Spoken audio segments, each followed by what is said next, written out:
Hi, John. Nice to see you. Likewise, John, thanks very much for inviting me to meet with you Yeah, today.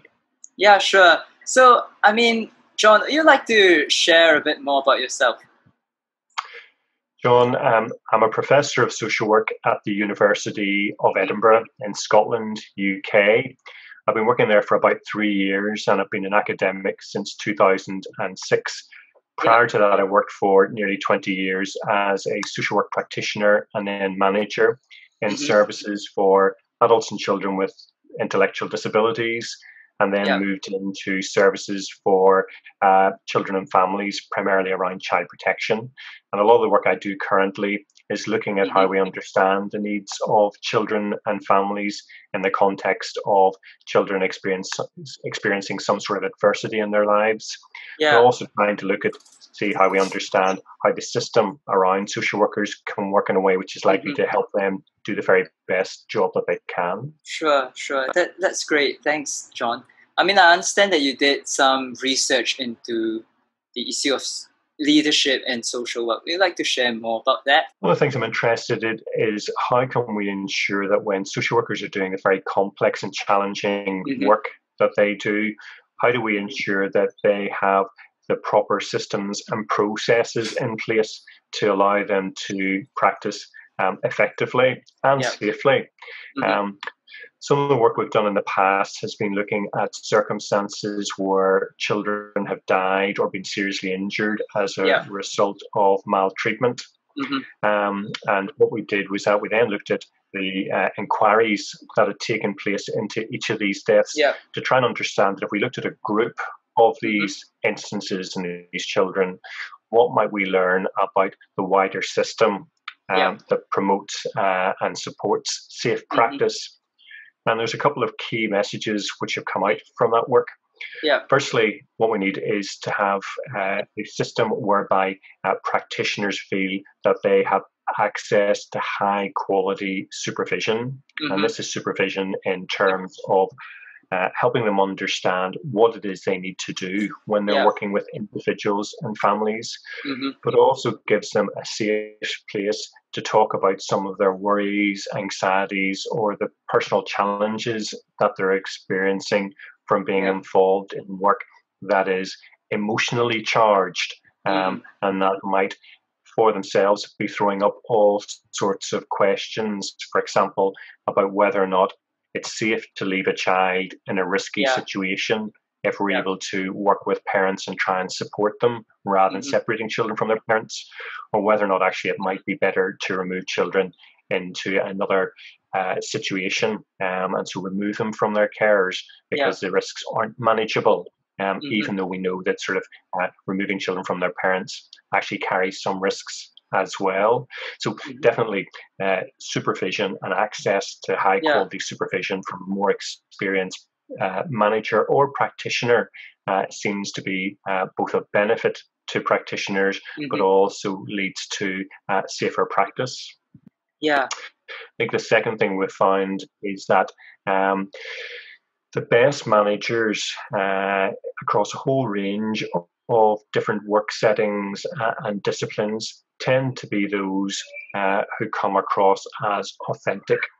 Hmm. So, what they're seeking to do is not to be overly directive towards that they're managing, but to come across as somebody who is able to empathize with them, understand some of the Yeah. pressures that they're going through, and use qualities of emotional intelligence as a way of demonstrating to individuals that actually, if they are experiencing challenges in their work, it's safe to be able to talk about those rather than feel that actually the Yeah. best social workers are the ones who never seem to need any support. They just get on Yeah. and do things.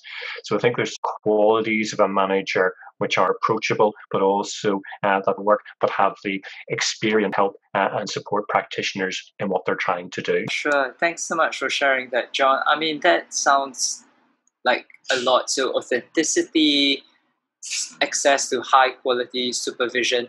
In your research, what did you actually find was surprising, or what struck you? What we find was that sometimes systems can be overloaded by the volume of work that the system is trying to deal with at any moment in time. And therefore, the system has really got two particular ways of dealing with that. Yeah. Either they can just help in the hope that by giving enough families a little bit of help, it moves them from not coping to coping. So that's one strategy that managers can use.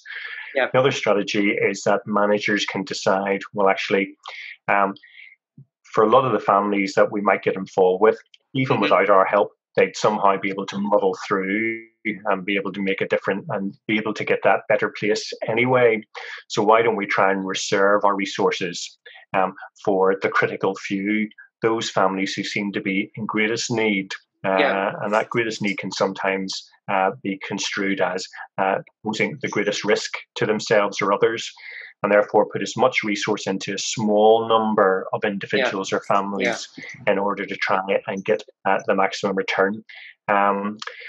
The benefit of that strategy is that for many individuals, they do need an awful lot of support to deal with the challenges which they're experiencing in their lives. But there are also likely to be some individuals who get a lot of support who probably don't need it, and also others who don't get any support who might have benefited from it. So therefore, the strategy of trying to ration or limit the amount of support to families can in itself be challenging, because whilst it may definitely help some individuals, there are others who are likely to have lost out in that scenario. So I think one of the qualities of a good manager is being flexible enough to try and work with identifying which of the families who do need some support and being able to allocate enough support at a moment in time to make enough of a difference. And one of the things we've found out from some of our research is that the way managers sometimes do that is that when they're assessing need, they tend to focus on risk. And in that context, they're focusing on what is the risk today of this person either harming themselves or harming somebody else or coming to harm if we don't intervene today. And that's a very legitimate position to take. But what they struggle with more is trying to think about those situations whereby actually maybe somebody isn't going to die or be seriously injured today, but there may still be consequences if we don't intervene and try and address the challenge in their lives. And those harms may not extend, and sometimes even years ahead. So it's trying to sort of help practitioners and managers understand that when they're intervening, it's trying to quantify risk that may not express itself for many years in advance, but that shouldn't obviate the need to try and do something today. Thanks so much for sharing that. Those are really important insights. I mean, John, you have a unique experience both as a manager and as a researcher now. I mean, what does good leadership and social work mean or look like? I think in terms of sort of, it comes down to human qualities. I think sort of part of it is always about, as a leader, being respectful to those with whom you're working and to value people's contributions, because the way that people contribute will be very different. And actually what we've learned an awful lot from in the past decade is actually within the workplace, what really helps is having diversity, both diversity of life experience, diversity of characteristics of workers, but also diversity of approaches. So one of the things I really valued when I was a social work manager was being able to look at the needs of a family and trying to decide which of the many wonderful staff that I worked with, who might be the most appropriate worker to work with a family given their unique needs. And therefore, I think one of the things we could do more within the workplace is try and promote diversity, as I say, in the characteristics of who we employ, in terms of the skills and experiences that they bring to the workplace, and also in terms of the developmental opportunities that we offer people, so that people can develop their expertise in different but complementary areas of practice. So, I mean, leading on from that, what are the practical things that social workers can do perhaps to lead better? Yeah, I think that's a good point, John. That sort of leadership isn't just about managers leading. It's also about individual practitioners showing leadership. Yeah. And that can be about sort of championing the needs of the individuals or the families or the communities with whom they're working, and identifying what needs to change or what access to services or resources that they need, and to be able to articulate that and present the evidence that supports their case for that individual or group or community getting the additional resources that they need. But it's also about individual practitioners coming together. So much of what we do is about dealing with individuals experiencing difficulties in their lives because of much bigger structural issues, such as, for example, poverty. One of the things we can do as individual practitioners is to help families realize that some of the difficulties that they're experiencing are not because they're not coping or not doing a good job.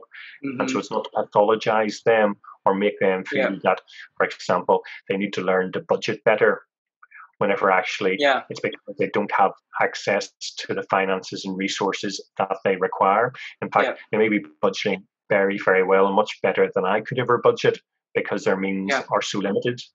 But we should then try and challenge both the systems and processes and laws which leave some people to be more excluded or more disadvantaged than others. And one of the ways of doing that is coming together through, for example, our professional bodies as a way of trying to lobby and advocate for change. And we've seen that in many situations whereby social workers collectively have been able to articulate the need for change in systems and policies and laws. And that's led to governments understanding that things could be done differently and can be done differently because a different way of doing things has been presented by both individual practitioners and practitioners acting together.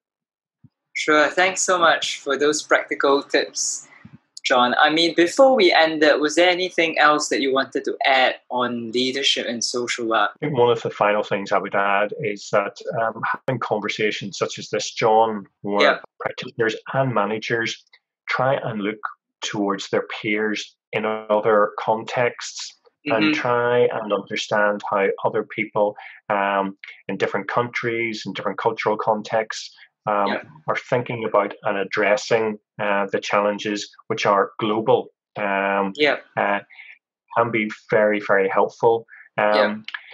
Because what we've found is that sort of a lot of the practices in the UK that we've developed over the past 20 to 30 years, some have been developed within the UK, but others have been borrowed from other places, such as, for example, New Zealand. We've learned a lot from some of the indigenous approaches involving families in them to make decisions which work for them, rather than as professionals coming in and imposing our view of what we think will help them. Like that's been incredibly helpful in certain settings, and work with children and families, work in criminal justice, and work in adult mental health services. So therefore, there's something about trying to promote the exchange of ideas and the and people getting behind the what is often presented in research journals as sort of interventions which have been tested to try and understand the wider context in which these interventions were firstly developed and then delivered. Thanks so much for your time, John. Really appreciate that. Thank you. Well, John, thank you for the opportunity to speak to you and your colleagues in Singapore. There's a lot we can and we do want to learn from the way that social work is practiced in different places. And I think that some of the developments in Singapore in terms of a much more grounded and communitarian approach to social work could offer an awful lot to us in the UK. Thank you.